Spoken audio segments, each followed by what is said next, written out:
반갑습니다. 자, 합장들 하시고 발보리심 개송 다 함께 하고 시작하도록 하겠습니다. 어머니이신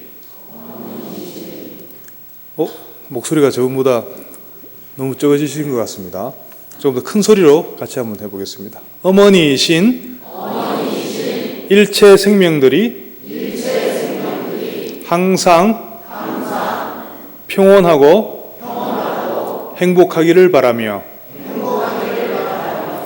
이들을 돕기 위해서 완전한 깨달음을 얻겠습니다. 네, 바로 하시고.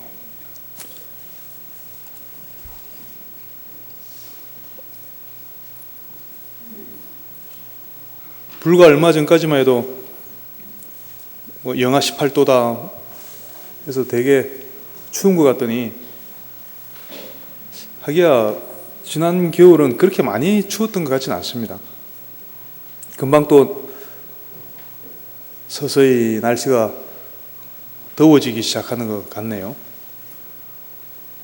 날씨는 항상 이렇게 덥다가 춥다가 변화를 합니다.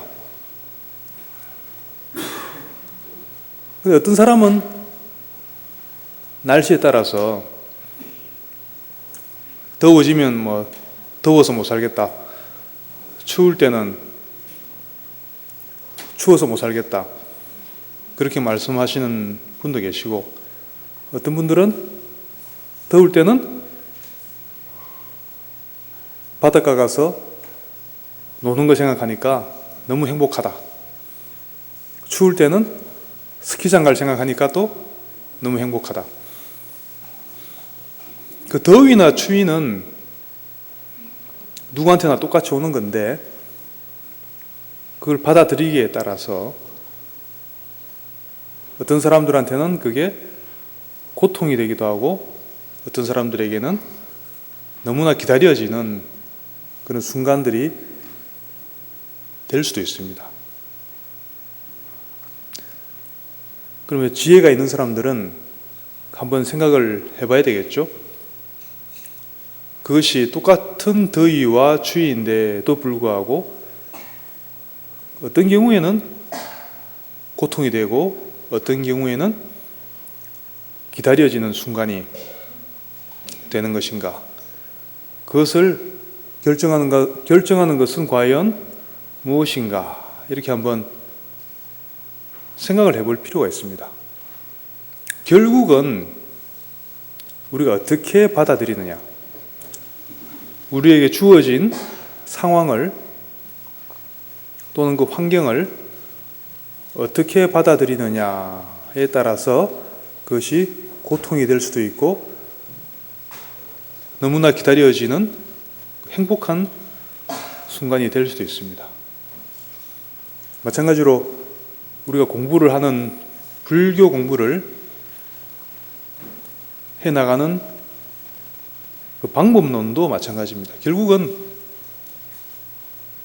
그 상대를 또는 그 대상을 어떻게 보는가에 달려 있습니다. 어떻게 보면요, 우리가 성불하기 위해서 공부도 하고 수행도 한다고 볼 수가 있는데, 그럼 어느 순간을 성불이라고 할 수 있느냐에 대해서 말을 하자면,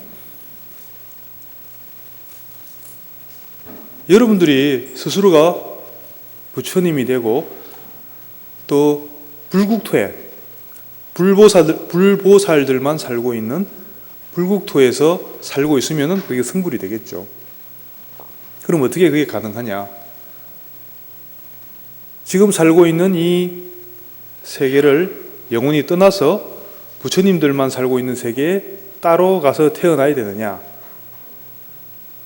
물론 그런 부분도 없다고는 할 수 없겠습니다만은, 당장 우리 눈앞에 닥쳐있는 이 인연을 토대로 말을 해보자면, 여러분들이 매일매일 부닥치는 사람들, 여러분들 가족들, 직장 동료들, 이웃들, 친구들, 이 사람들이 그 한 명 한 명이 진심으로 부처님처럼 보인다면, 부처님처럼이 아니라 정말로 부처님하고 똑같이 보인다면, 그러면 바로 지금 이 자리가 불국토가 될 수가 있겠죠. 그리고 그렇게 보는 마음이 항상 여일하다면, 변하지 않고 항상 유지가 된다면은, 그래서 24시간 그런 마음 속에서, 부처님들 속에서 본인이 살고 있다면 그 자리가 그대로 부처님의 세계가 될 것이고, 그대로 성불의 자리가 되겠죠. 그래서 서두에 말씀드린 것과 같이 결국은 어떻게 보는가, 어떻게 받아들일 것인가 하는 문제입니다. 이 근본적인 원리를 반드시 알고 계시면은 그 공부를 해 나가는 핵심이라고 할까요? 그 방향성에 대해서 분명하게 알 수가 있는 것입니다. 불교를 공부하고 수행하는 목적, 그 목표라고 할까요? 그런 거에 대해서 여러 가지로 의견들이 분분하지만 결국은 일체 고통에서 완전히 그리고 영원히 해탈하는 것이 불교의 목적이고, 그럼 그 순간이 어느 순간이냐면은 내 주위에 부처님이 아닌 존재가 없을 때 일체 모든 존재, 나한테 잘해주든지 못해주든지 괴롭히든지 혜택을 주든지, 그리고 옳은 일을 하든지 저 사람이 그런 일을 하든지 결국은 본질적으로는 그 모든 존재들이 다 부처님이다 라는 그런 시각, 그런 관점을 가지게 되어서 완전히 그 관점에 안착이 되었을 때, 거기서 흔들리지 않게 되었을 때, 그때는 바로 성불이고 그 순간이 바로 우리 불교의 목적이라고 할 수도 있겠습니다. 그래서 저번에 왔을 때는 이제 깨달음으로 가는 길에서 어떤 것이 기본적인, 기초적인 것인가에 대해서 설명을 드렸던 적이 있습니다. 그럼 그 모든 방법론이라는 것은요, 처음에 말씀드렸듯이 어떻게 내 주위 사람들을, 당장 내가 살면서 부딪히는 사람들, 내 주변의 사람들부터 해서 이 사람들을 어떻게 부처님으로 보고 정말 이분들을 부처님으로서 내가 대할 수 있을 것인가, 이런 공부 과정이라고 보시면 되겠습니다.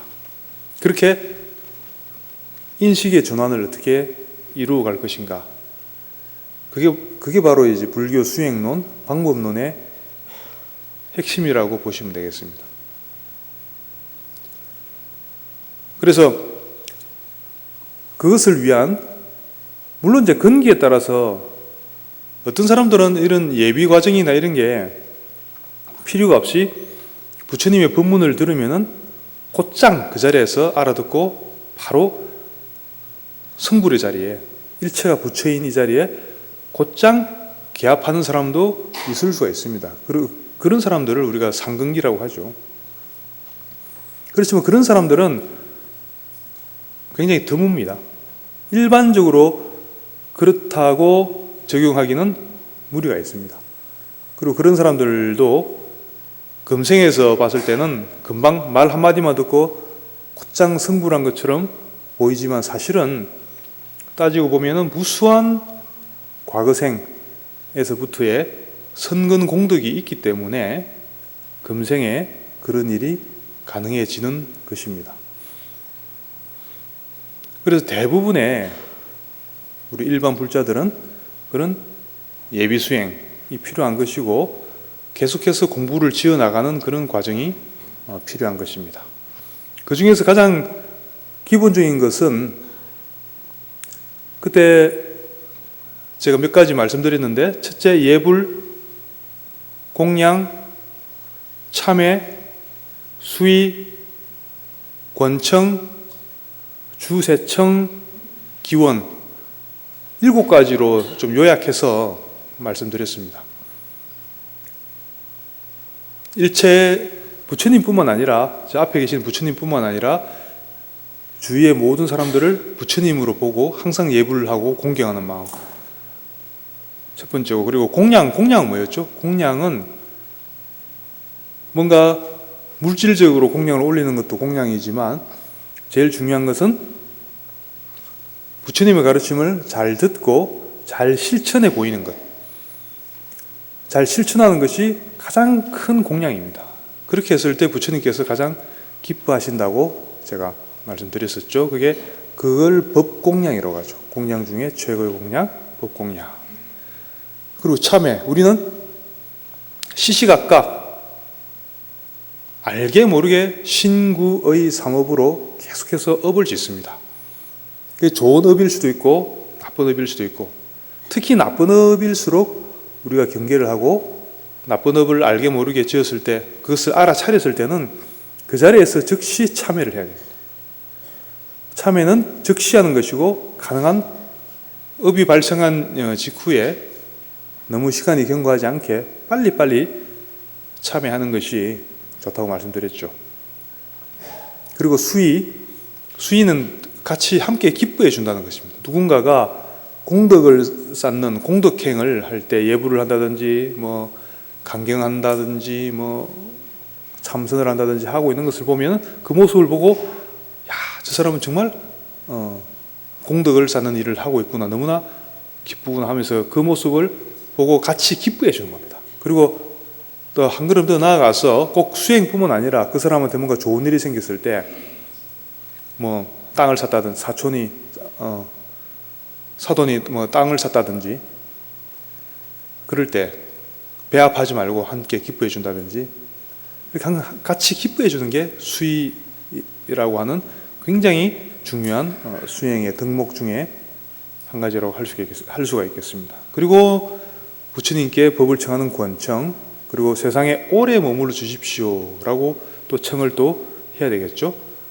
그리고 이 모든 것을 포함해서 내가 일체 부처님들 그리고 보살님들과 같이 더불어 이런 보리심의 마음을 열심히 수행해서 결국은 언젠가는 부처님과 똑같은 공덕을 다 성취해서 일체 생명들을, 어머니였던 일체 생명들을 다 같이 고통에서 해탈할 수 있도록 돕겠습니다 라고 강하게 발언하는 것입니다. 이렇게 이제 강하게 발언을 하고 기본적인 마인드가 확실히 굳건해졌을 때, 그 다음에는 이제 본격적으로 뭘 해야 되느냐면은 가르침을 만나서 가르침을 주는 사람들, 스승이죠. 수많은 종류의 스승들이 있을 수 있습니다. 스승들에게 나아가서 그 법을 청해서 또 법문을 들어야 되는 겁니다. 지금 이 자리에서 그 법회 시간에 이렇게 법문을 듣는 것도 그 중에 하나고, 그리고 각종 불교 대학이라든지 강좌에서 강의를 듣는다든지, 아니면 개인적으로 주지스님이나 본인이 믿음을 가진 스님한테 가서 자꾸 평상시에 궁금했던 거 자꾸 여쭤보고 또 상담을 하고 또 그 가르침을 듣고 그거에 대한, 그렇게 해서 자꾸 본인 삶과 수행에 연결해서 그것과 관련해서요 계속해서 묻고 법을 청하고 자꾸 그 법문을 많이 들어야 됩니다. 그러니까 많이 배워야 되죠. 처음에는 그 성불의 길을 가는 데 있어서 너무나 당연한 이야기이긴 하겠지만은 많이 듣고 많이 배워야 됩니다. 어떤 사람들은 그걸 배우는 것도 그럴 필요가 없다고 이렇게 주장하시는 분들도 계시는데, 그거는 이제 말씀드렸지만 진짜 상근기들은 한마디만 듣고도 바로 개합되는 상근기들이 없지는 않은데 대부분은 그렇지 않습니다. 그래서 열심히 배우고 참회도 열심히 하고 악업을 참회하고 그 선근공덕을 자꾸 증장시키는 공부를 열심히 해야지 또 스승의 인연도 사실 만나지는 것이고, 그렇게 만나졌을 때 또 경청 열심히 잘 들어서 자기 걸로 충분히 이해를 한 다음에 또 그것을 실천을 해서 정득을 하는 이런 과정이 반드시 필요하다고 할 수 있겠습니다. 그래서 스승에게 법문을 청하고 배우는 법이 굉장히 중요하다는 거죠. 기본적인 발보리심을 일으키고 기본적인 그 7가지 수행을 해가면서 그 다음에 뭘 해야 되냐면 스승을 찾아서요, 스승에게 법문을 청하고 잘 배워야 된다는 겁니다. 그럼 스승에게 배울 때 배우는 법, 스승에게 법을 청하고 배우는 법은 어떻게 하는 것이 바르게 법을 청하고 바르게 배우는 것인가, 그것에 대해서 또 알아야 되겠죠. 그 스승을, 결론은 간단합니다. 여러분들이 이 순간에 상대가 누구든지 상관없습니다. 일단 그 스님일 수도 있고, 뭐 교수님일 수도 있고, 아니면 아내일 수도 있고, 남편일 수도 있고, 자식일 수도 있고, 본인에게 뭔가 해탈의 길에 가는데 조금이라도 도움이 되는 뭔가를 일러주는 사람은 다 스승입니다. 그 스승을 대하고 그 법문을 듣는 그 순간만큼은 그 상대방을, 스승을 부처님으로 봐야 된다는 겁니다. 똑같이 봐야 된다는 겁니다. 이게 신심의 문제죠. 그리고 요즘은 또 어떤 경향이 있냐면 이제 너무나 정보가 넘치는 시대가 되다 보니까 실제로 그 법문을 해주고 뭔가를 이렇게 일러주는 그 스승이죠. 스승에 대한 그 소중함이랄까요, 이런 게 가치라고 할까요, 그런 게 상대적으로 조금 옛날에 비해서는 많이 떨어지는 것이 아닌가, 어떻게 보면요. 한편으로 보면 또 좀 더 쉽게 그리고 다양하게 본인이 원하는 부분에 대해서 가르침을 받을 수 있는 그런 환경이 너무나 잘 되어 있습니다. 각종 불교 강좌, 강의, 뭐 불교 방송, BTN 이런 데만 들어가도 얼마나 좋은 강좌들 많습니까?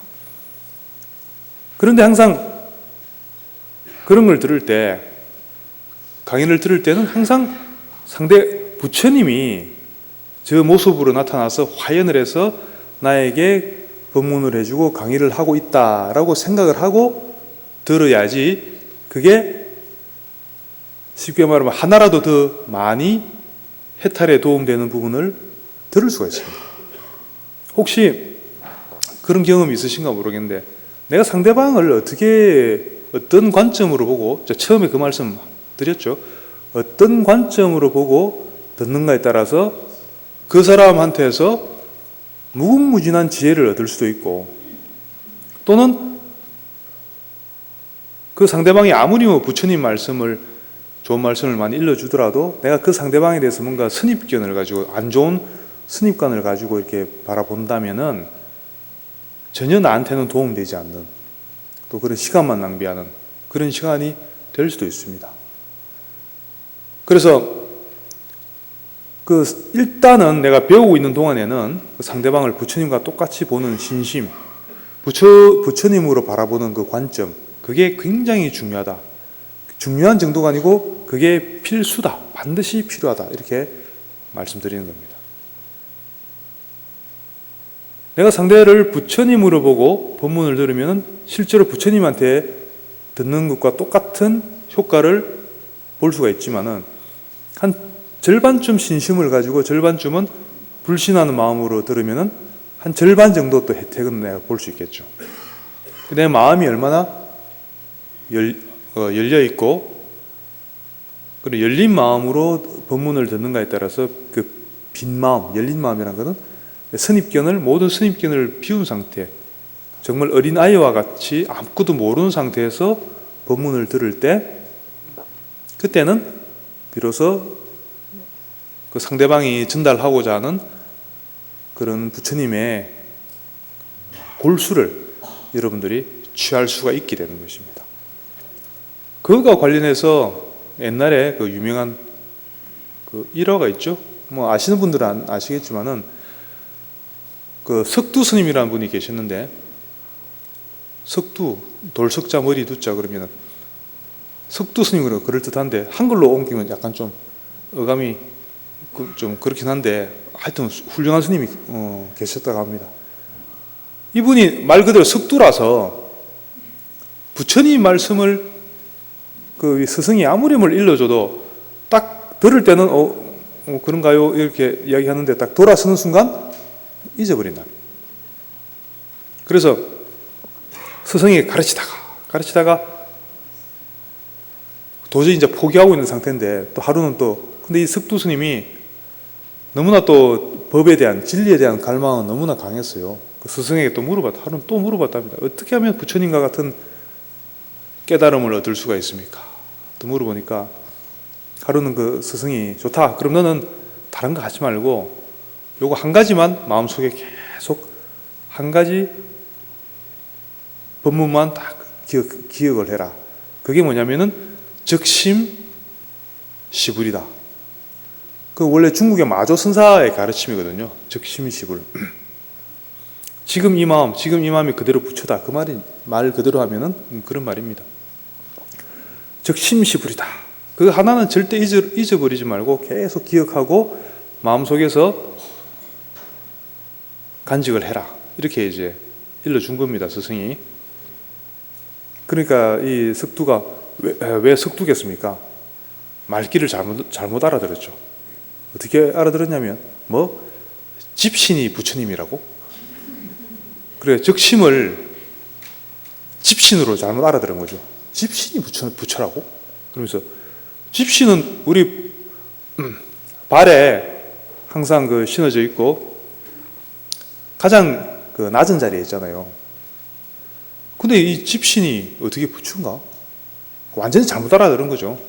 그렇고 근데 이 스님은 또 신심 하나는 또 아주 끝내줬나 봐요. 그 어쨌든 스승이 일러주고 그걸 절대 잊어버리지 말고 항상 마음속에 간직하라고 그렇게 신신당부를 하시니까 그대로 한 겁니다. 집신시불 이러면서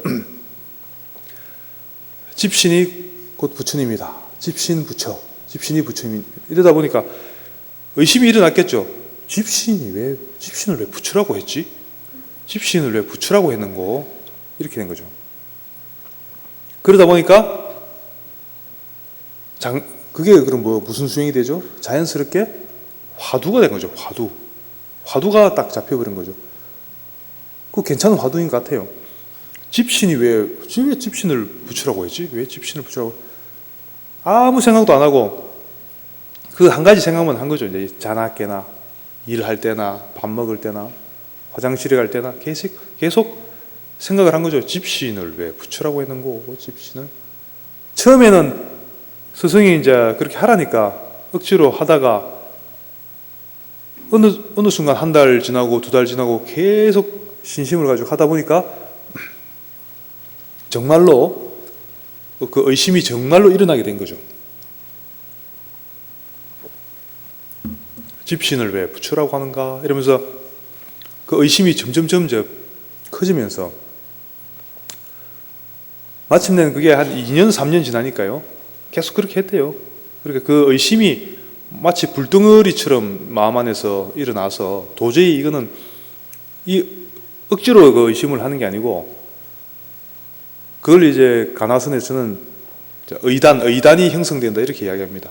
그 의심 덩어리가 똘똘 뭉쳐져 가지고 이제 내가 버릴 수도 없고 의심 덩어리 하나로 계속 내 의식이 내 마음이 계속 돌아가는 밥을 먹어도 이 의심이 밥을 먹고 잠을 자도 이 의심이 잠을 자는 그런 경계가 된 겁니다.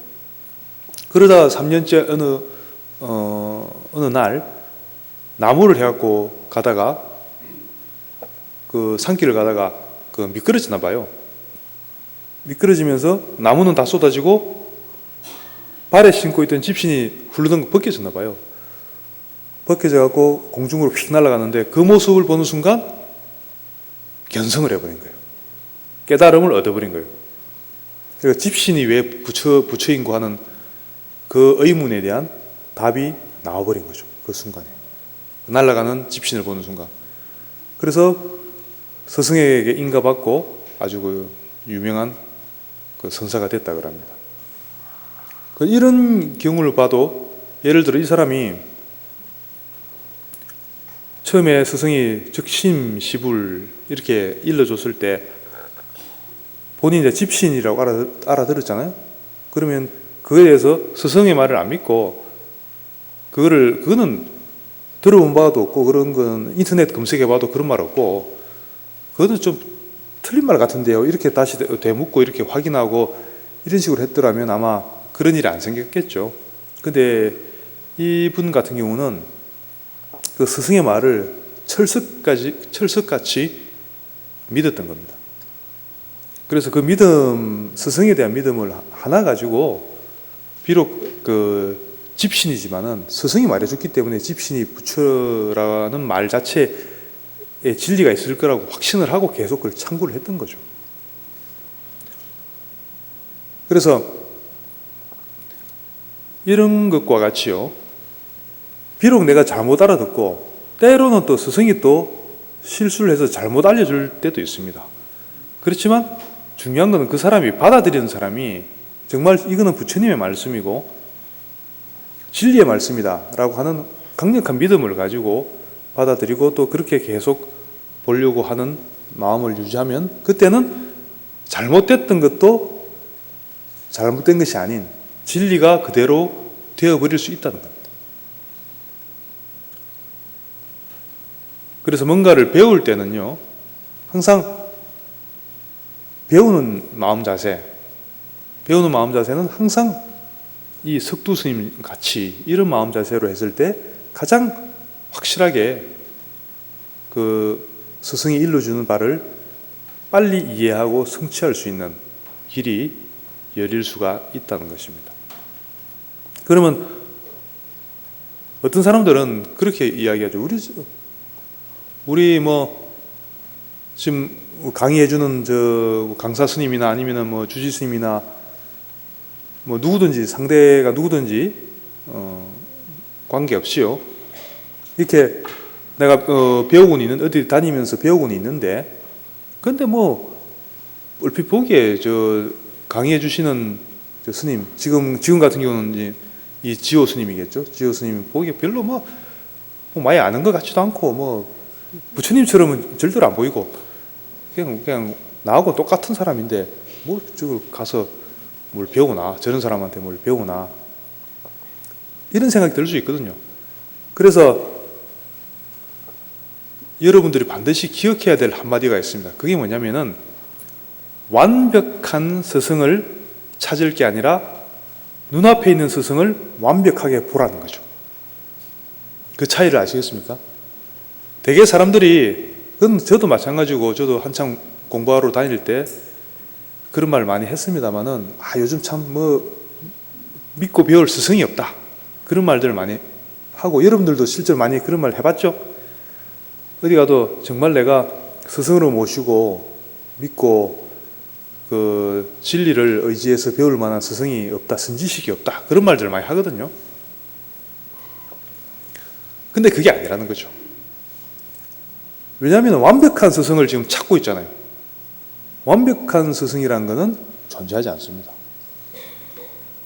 그런 사람들한테는요, 실제로 석가모니 부처님이 눈앞에 와서 가르치더라도 뭔가 결점을 찾아낼 거예요.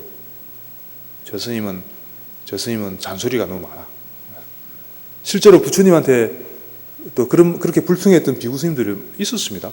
너무 꾸장꾸장하게 노인네 맨날 잔소리만 해서 정말 귀찮아 죽겠네.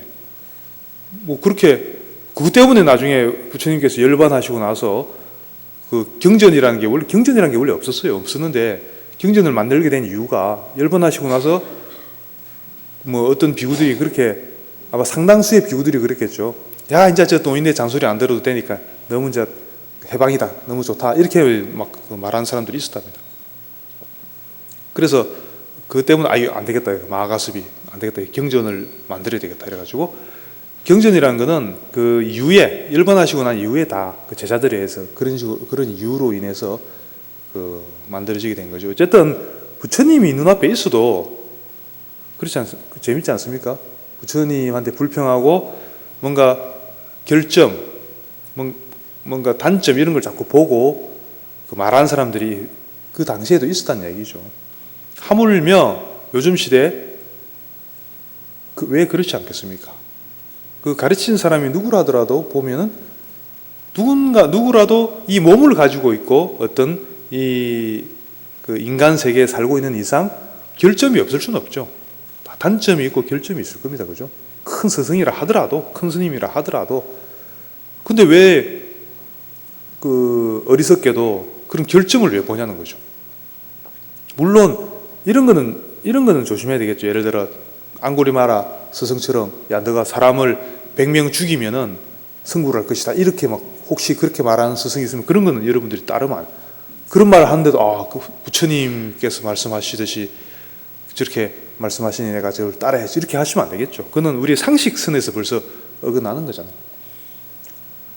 그런 것만 아니라면요. 그 상대방에 대해서 여러분들에게 법을 일러주는 스승에 대해서는 부처님과 똑같이 보고 결점을 보지 마시고 누구나 결점은 있다고 인정하시고요.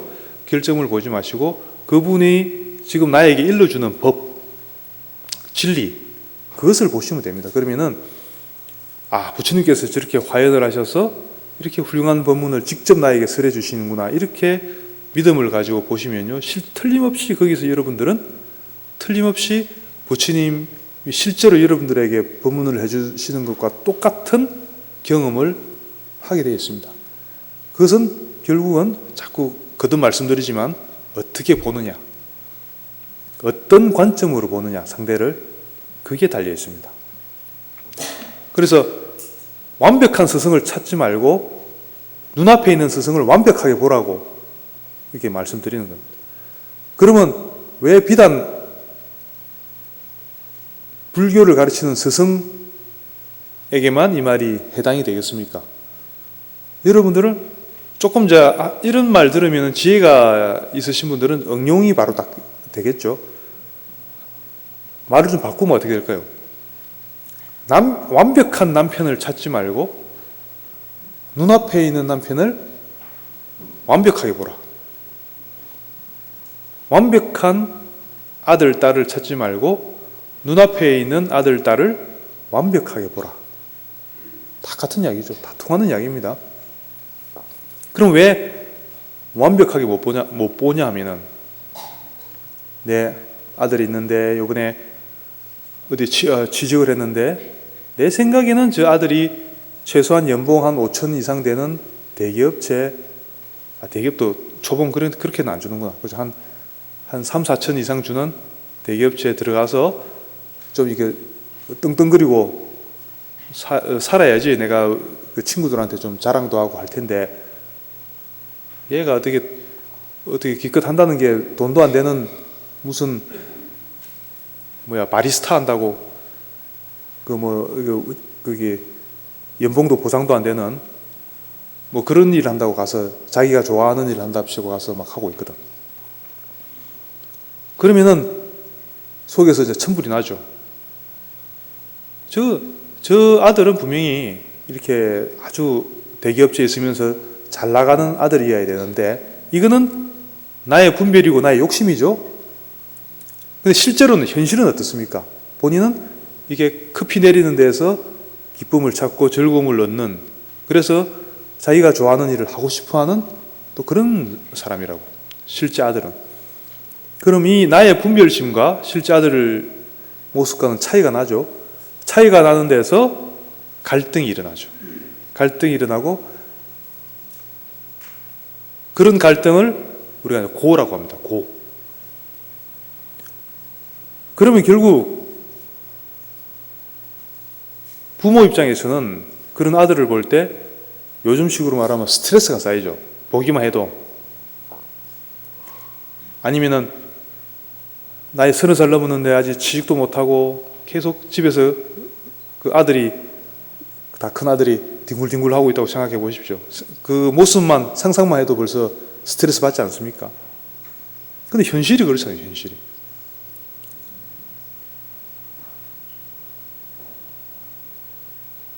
그럴 때도 내 마음에 한번 돌이켜보면요, 내 마음에서 그런 스트레스 또는 고가 일어나는 원인이 무엇인가?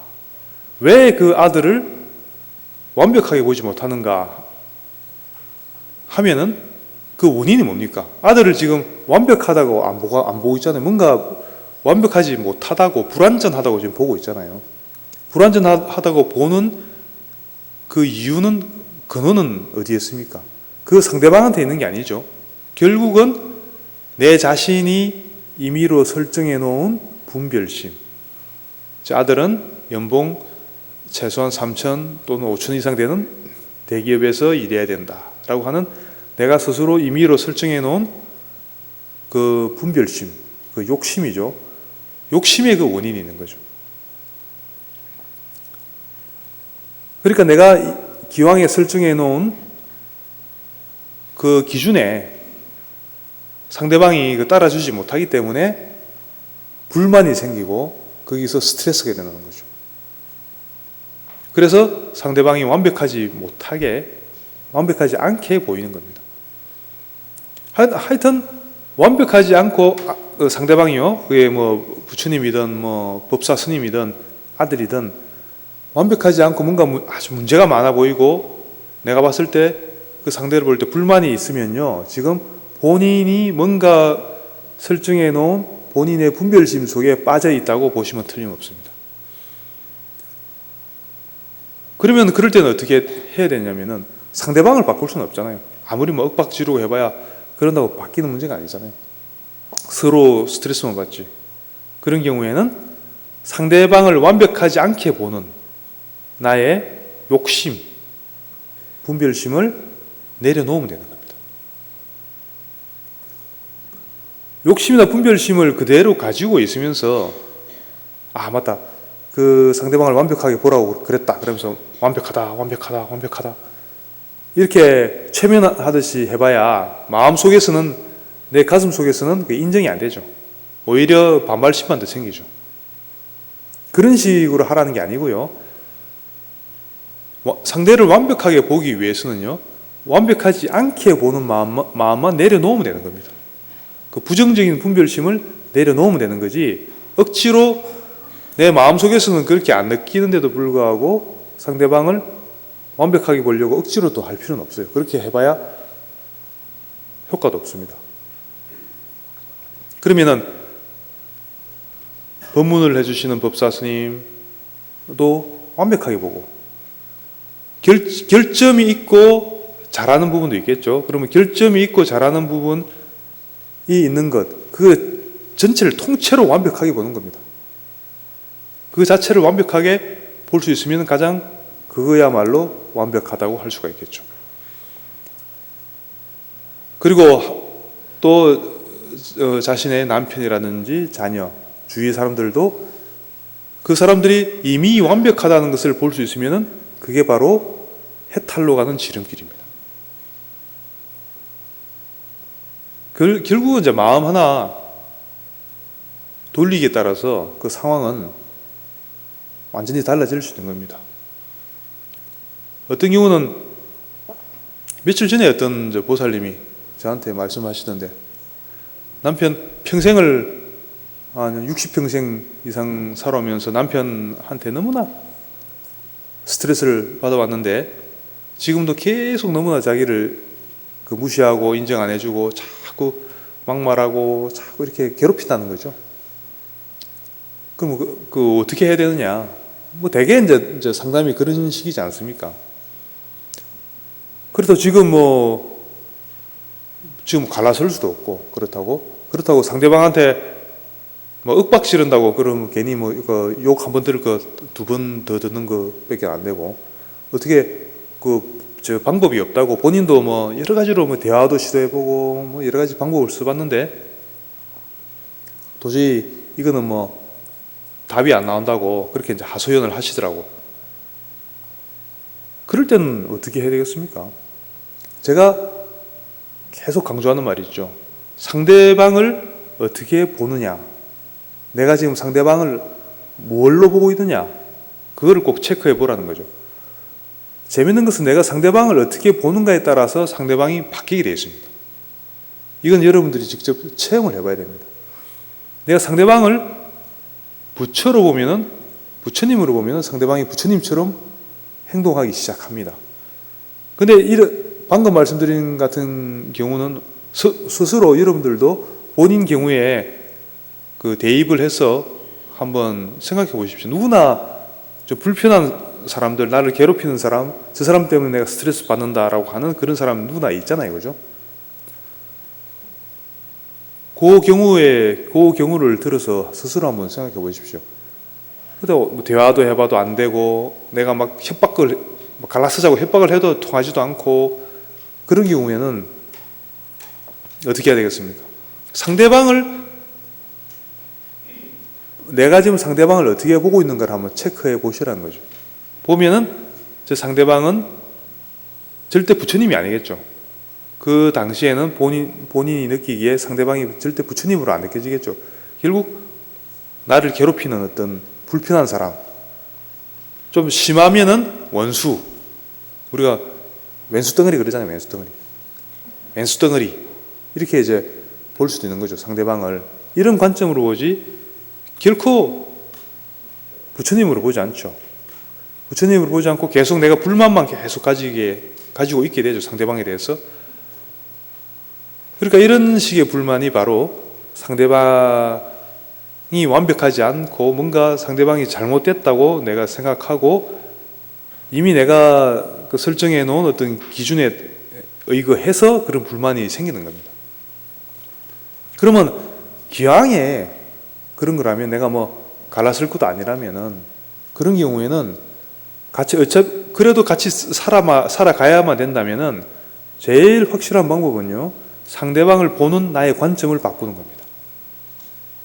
그래서 제가 권유해 드리는 방법은 그에 대한 여러 가지 방편들은 많이 있습니다만은 가장 쉽게 즉각적으로 적용해 볼 수 있는 방법은 마음속에 염불하듯이 이렇게 이제 말하는 겁니다. 나무 역행보살. 역행보살, 여러분들이 관세음보살, 지장보살을 많이 들어봤지만 역행보살은 그렇게 그걸로 기도는 잘 안 하시죠. 역행보살이 뭐 하는 보살입니까? 역행. 그죠? 보통 순행, 역행 우리가 이렇게 이야기하잖아요. 순행이란 거는 나에게 뭔가 기분 좋게 좋은 칭찬해주고 좋은 일을 자꾸 해주는 사람, 그런 상황을 순행이라고 하고, 역행이라는 거는 우리 역경계, 역행한다 그런 말이에요. 나를 괴롭힌다 그런 말이에요. 나의 뜻에, 내가 원하는 것에 거슬린다, 역행한다. 역행하는 상대방이다. 그렇지만 뒤에 뭐가 하나 붙죠? 보살이 붙죠. 보살. 그래서 그게 뭐냐면은, 저 사람이 지금 저 남편이 나를 계속 무시하고 괴롭히고 하는 것은 뭔지는 모르지만 나에게 있는, 그게 먼 과거생에서 왔던, 아니면 금생의 어린 시절부터 왔던 나에게 있는 뭔가 그런 업장들, 아상, 누구나 아상, 아집이 다 있거든요. 아상, 아집에서 나오는 형성된 그런 업장들이 내 내면에 깊숙이 있어서 이것을 끄집어내서 없애주기 위해서 부처님께서 저렇게 남편의 모습으로 화연을 해서 나를 지금 지도해주고 있다. 쉽게 말하면 공부시켜주고 있다. 이렇게 보라는 얘기죠. 그러니까 그전에는 그렇게 나를 괴롭히던 남편이 왼수덩어리일 뿐이었는데, 나무 역행보살하고 나무 귀합니다 그런 말이잖아. 정말로 관세음보살이나 부처님과 똑같이 보면서 상대방을 정말로 나무 역행보살하면은, 역행보살에게 내가 귀하고 그 예찬을 합니다. 그런 의미가 있잖아요. 그래서 자꾸 마음속으로 그런 괴로운 마음이, 그런 상황이 일어날 때마다 마음속으로 우리 나무 관세음보살 하듯이 나무 역행보살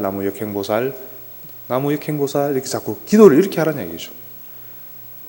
대개 보면 그런 상황에 있는 사람들은 계속 하루 종일 거기에 관련된 생각들이 자꾸 부정적인 생각들, 불편한 생각들이 자꾸 일어나는 거죠. 그럼 특히 그런 불편한 마음이 일어날 때마다 그 매 순간순간마다 나무 역행보살 자꾸 하시라는 얘기예요.